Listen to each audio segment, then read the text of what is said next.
Ivyigabanuka ry'igiciro c'idorare mu Burundi vyoba ari ibizorama? Igiciro c'idorare mu Burundi carakorotse ku rugero rudasanzwe mu ndwi zibiri ziheze, aho ryavuye ku kuvunjwa ayashika ibihumbi 7,300 rirashika ku bihumbi 5 mu mpera z'indwi yaheze kwa 19 Gitugutu umwaka wa 2025. Bamwe bati ifaranga ry'u Burundi rigira ryisubiza agateka vyanka bikunda, abandi nabo cane cane abizi vy'ubutunzi bati reka tubitege iminsi kuko nta nsiguro zifashe mu bijanye n'ubutunzi zisigura ibiriko biraba. Kuri uno munsi vyo murindi w'igabanuka ry'igiciro c'idorari n'irama ryawo nivyo turabira hamwe. Umwigisha wa kaminuza n'interetse Diomede yarahaye umwihwezo Ifis News kuri iki kibazo. Mu kubica irya nino n'interetse abanza kwibutsa aho amafaranga ava makungu azanana. Ubwa mbere na mbere avuga ko ari mu bishorwa hanze nk'ikawa, icayi, ubutare n'ibindi. Aha naho ngo uwo mwimbu uretse ku butare aho kongerekana aho butera ugabanuka cyane cyane ku biterwa nk'icayi no kw'ikawa. Iyindi nkomuko y'amafaranga mva makungu ni ingurane canke imfashanyo z'abashigikira igihugu. Ni kandi amafaranga abarundi bari hanze barungika mu gihugu. Aha hose uwo mwigisha akavuga ko atacahindutse kigaragara. Iyo bimeze gutyo rero ugasanga ahasanzwe hazwiho havayo mahera atacahindutse, biragoye kuvuga ko izimbuka ry'idorare rishobora kuramana bukebuke. Ngo ntawoja ngaho rero avuge ko inyishu yabonetse kuko igituma amadorari akena kitakosowe. Kukijanye nuko impinduka zigaragara zoba zavuye ku butare buherutse gushorwa, uwo mwigisha asigura ko atagishasha, ngo bwari busanzwe bushorwa no hanze kuva na mbere. Icahindutse ngo nuko ubu abarongozi bashoboye kubitangaza cyane kurusha.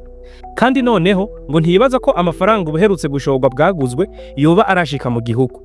Nico kimwe no kubavuga ko no kw'isoko mpuzamakungu idorari risanzwe riko ragabanura agaciro, canke bakavuga ko izimbuka ry'idorari mu Burundi ryoba riva ku ikoreshwa ry'amafaranga y'amashinwa mu kurangura hanze. Aha asigura ko ivyo bishoboka ariko bitoshobora kugira uruhara runini ku buryo idorari rikoroka rikava ku bihumbi 7 rigashika kuri 5 mu mwanya muto nk'uraha. N'interetse abibona kumwe na Faustin Ndikumana. Uyu muyobozi wa Parsem we yongera ko impinduka zabonetse zagaragaje neza ko isoko yo mu kinywabi ariyo soko nyamukuru mu Burundi hageze kudandaza amafaranga mva makungu.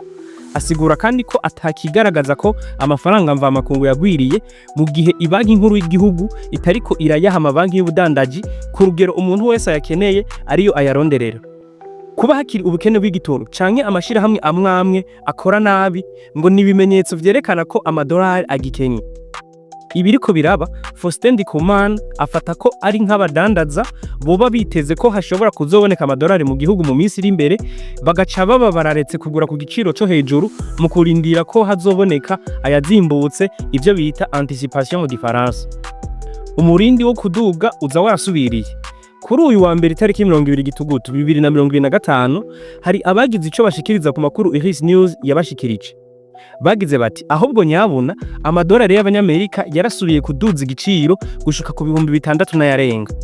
None umuti uzobuwe kugira ngo umurindi wo kuzivuka ko amafaranga mva makungu bandanye, n'interetse avuga ko bisaba ko ivyo mwimbu ushogwa hanze, gusaba ingurane no guhimiriza abarundi baba hanze kurungika amahera vyotera imbere hama amafaranga yinjiye mu gihugu agakoreshwa neza.